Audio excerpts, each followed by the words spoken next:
중국의 심장이라고 할 수 있는 중南하의 깊숙한 곳까지 들여다보는 중국 관찰 시간입니다. 중국의 시진핑 국가주석이 퇴진을 두고 반 시진핑파이면서 차기 주석으로 급부상하고 있는 왕양과 군부를 이미 장악한 장유샤 간에 시진핑의 처리를 두고 갈등의 골이 깊어지고 있는 것으로 보입니다. 한마디로 왕양은 평화적 정권 교체를 추진하는 반면 장유샤는 확실한 군권 장악을 통한 초기 교체를 주장하고 있어서 그런 겁니다. 와이타임스가 그 비밀의 문을 열어봤습니다. 지금 시작합니다.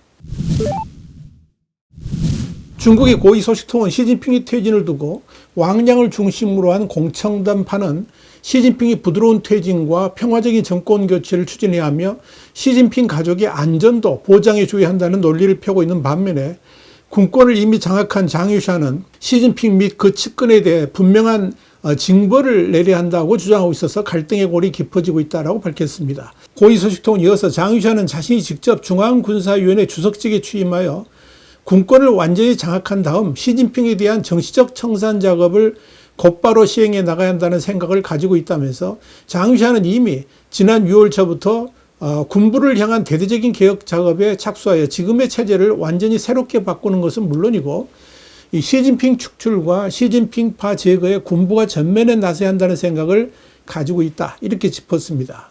이와 관련해 미국에 거주하는 정치평론가인 샤오쇼 자는 군사력은 장유샤의 손에 있지만 시진핑의 측근인 차이치, 리창, 리세이는 여전히 시진핑을 옹호하고 있다면서 이런 상황에서 공청단의 태도가 중요한 변수가 될 수도 있다라고 지적했습니다.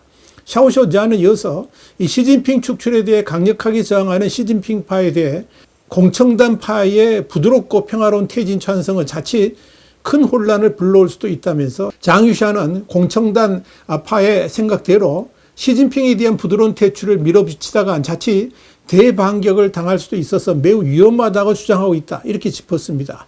여기에 대해서 중국의 고위급 소식통은 아무리 시진핑 주석이 지금은 완전히 코너에 몰려 있지만 시진핑파 세력이 언제든지 재기할 수 있으며 군 내부에 잔존해 있는 세력들을 끌어모아 반격을 시도할 수도 있다는 우려가 나오고 있다면서 청산하지 않고 책임을 묻지 않으며 시진핑의 일부 특권을 유지하면서 그의 가족의 안전을 보장하는 이 방법은 내부 혼란을 피할 수는 있지만 시진핑이 반격하지 않을 것을 어떻게 보장할 수 있는지는 어려운 문제다. 이렇게 지적을 했습니다. 중국의 고위 소식통은 이어서 이런 이유 때문에 장유샤가 하루빨리 중앙군사위원회 주석직을 맡아서 군을 완전히 장악하고 시진핑의 정치적 숙청을 준비할 것이라는 소문들이 파다하게 퍼지고 있다면서 장유샤는 시진핑이 명목일지라도 군사위원회 주석직을 유지하고 있는 한 불확실성은 여전히 존재할 수도 있다는 점에서 그대로 존치해서는 안 된다는 분명한 입장을 가지고 있다고 짚었습니다. 시진핑을 군사위원회 주석직에 그대로 유지하도록 둔다는 것은 명목상으로 중립을 지킨다는 군부를 지나치게 낙관하는 것이 되고 자칫 장유샤를 공격하는 불씨가 될 수도 있다고 판단한다는 겁니다. 그래서 샤오쇼자는 오는 9월 3일의 전승절 열병식을 반드시 장유샤가 주관해야 한다는 것이 반시진핑파들의 생각이라면서 그래야만 군부에서의 시진핑 장악력을 완전히 해소시키는 계기가 될 것이며 더 이상 시진핑은 고난이 없는 사람이라는 것을 입증하게 될 것이다. 이렇게 주장했습니다. 이와 관련해 중국 해군사령부 전 중령 참모였던 야오청은 장유샤가 주관하는 군사위원회 확대회의가 6월 초부터 10일 넘게 지속되었다면서 이는 심각한 군사개혁 투쟁이었으며 놀랍게도 5대 주요 교전지역의 지도자들은 아무도 초대되지 않았다고 밝혔습니다.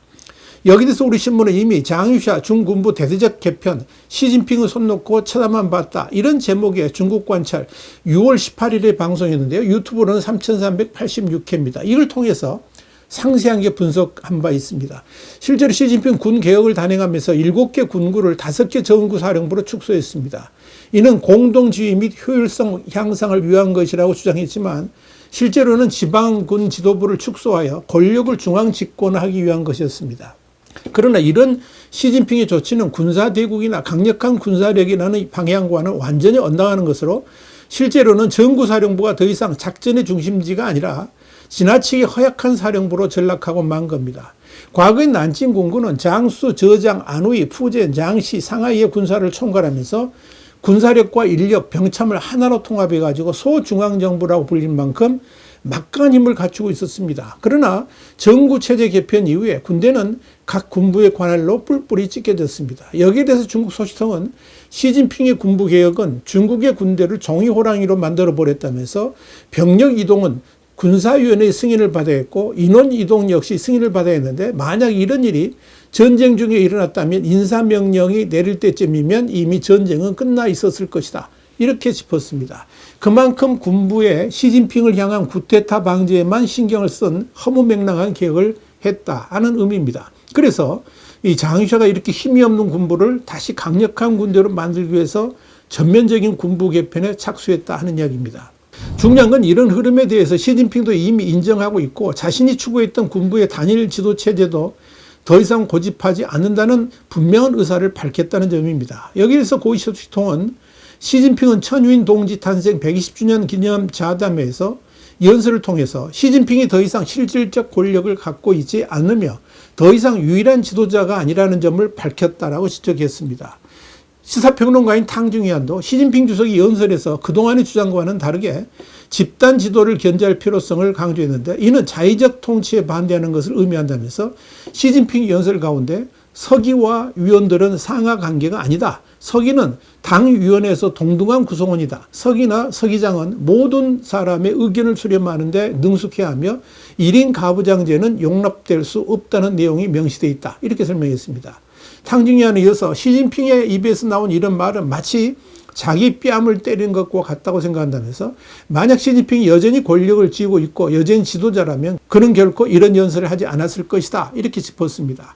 다시 말씀드려서 시진핑은 3년임을 시행하면서 중국 정치의 전통적인 관행이었던 집단 지도 체제를 버리고 시진핑 유일 지도 체제를 확립을 했고 그래서 정치 체제는 물론이고 군부까지도 집단 지도 체제 방식을 완전히 삭제하면서 단일 지도 체제로 바꿨지만 이제 그 모든 권한이 사실상 상실되면서 슬그머니 다시 집단 지도 체제 복원을 말하고 있다 하는 의미입니다.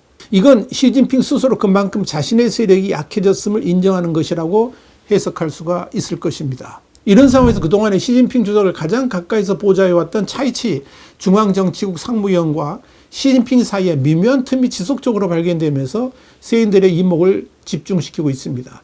이미 시진핑의 지방 순시에도 차이치가 돌연 수행하지 않으면서 이상 신호를 보낸 바 있었는데 이번 시진핑의 카자흐스탄 방문 현장에서도 시진핑과 차이치 사이에 이상한 내인교류가 포착되면서 호사가들이 입방하여 오르내리고 있는 것입니다. 중국과 카자흐스탄 양국 정상회담하는 자리 매치에서 유독 시진핑과 차이치의 의자 간격이 다른 참석자들과는 다르게 상당히 간격이 컸습니다. 이는 카메라 앵글의 문제가 아니라 실제로 다른 참석자들의 의자 간격보다 거의 2배 가까이 벌어졌습니다. 이에 대해 중국 소식통은 차이치가 시진핑과의 갈등이 깊어지면서 의도적으로 거리를 두었을 가능성이 있다면서 시진핑 측근들이 일부러 시진핑의 신기를 헤아려 의도적으로 그런 배치를 하였을 것이다. 이렇게 분석했습니다. 중국 소식통은 그러면서 분명은 이런 좌석 배치가 시진핑의 뜻이었건 아니면 차이치의 생각이었건 간에 두 사람 사이에 분명한 심리적 거리감이 생겼다는 것이고 오히려 시진핑의 해외 순방에 있어서 차이치가 감시자 역할을 했을 수도 있다라고 평가를 했습니다. 이런 가운데 중국의 반 시진핑파들을 분노하게 만든 리커창 전 총리의 암살 사건과 관련된 더 구체적인 문건들이 추가로 폭로되면서 중국의 권부는 발칵 뒤집혔습니다.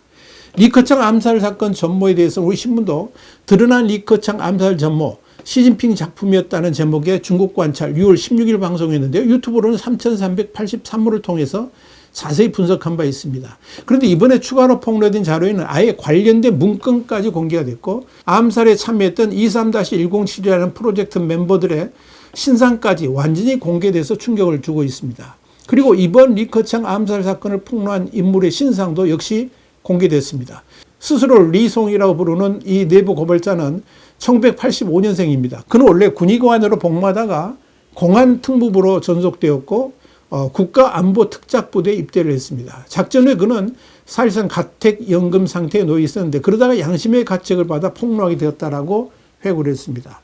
그는 다른 팀원들과는 연락이 완전히 두절되어 있는 상황이고 일부는 이미 당국에 의해서 제거된 것으로 보인다면서 예전에는 명령에 대한 복종이 미덕이라고 생각했지만 지금은 있는 사실 그대로를 드러내는 것이 자신의 양심에 어울리는 것이라고 생각해 폭로하게 되었다라고 말했습니다. 흥미로운 것은 리커창의 죽음과 관련된 진실이 폭로되면서 시진핑의 안위에 대한 반시진핑파의 생각도 달라지고 있다는 겁니다. 다시 말씀드려서 시진핑이 안전하고도 평화로운 정치적 사태가 아니라 징벌적 조치가 포함된 강제 사태의 방식으로 의견들이 모아지고 있다는 겁니다.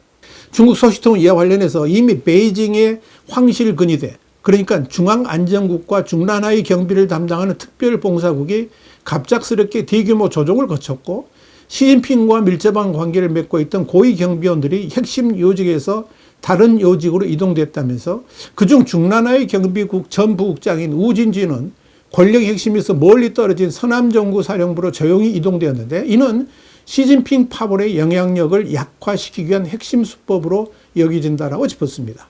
중국 소식통에 이어서 외부 세계에서 중국 공산당 최고 지도부의 중대한 투쟁을 시험하는 자리로 여겨져 온 베이다이어 회의는 원래 여름에 개최될 예정이었지만 지난 4월 중순에 조용히 예정보다 일찍 개최되었다면서 많은 은퇴 원로들이 이례적으로 참석했는데, 시진핑 주석이 삼선 정책 실소와 인사 문제에 대한 불만을 표명하고 특히 리커창 서거의 부자연스러운 요인에 대한 강한 의구심을 표명한 것으로 알려졌다, 이렇게 밝혔습니다. 중국 소식통은 또 중란하의 지도부 교체는 사실상 이미 진행되고 있다면서 당내 일부 보수파와 기술 관료들이 권력 재편을 추진하기 위해 손을 잡았는데, 이는 유장된 쿠데타의 서곡이나 다름없다라고 짚었습니다. 중국 소식통은 그러면서 그림자 속에서 벌어진 이 고위급 투쟁은 시진핑 개인 권위의 재편을 의미할 뿐만 아니라 중국 공산당 전체 체제의 심대한 개편을 의미한다면서 리커창의 서거는 이런 정치 투쟁의 도화선이 되었다라고 설명했습니다. 와이타임스 중국 관찰의 주북이었습니다. 감사합니다.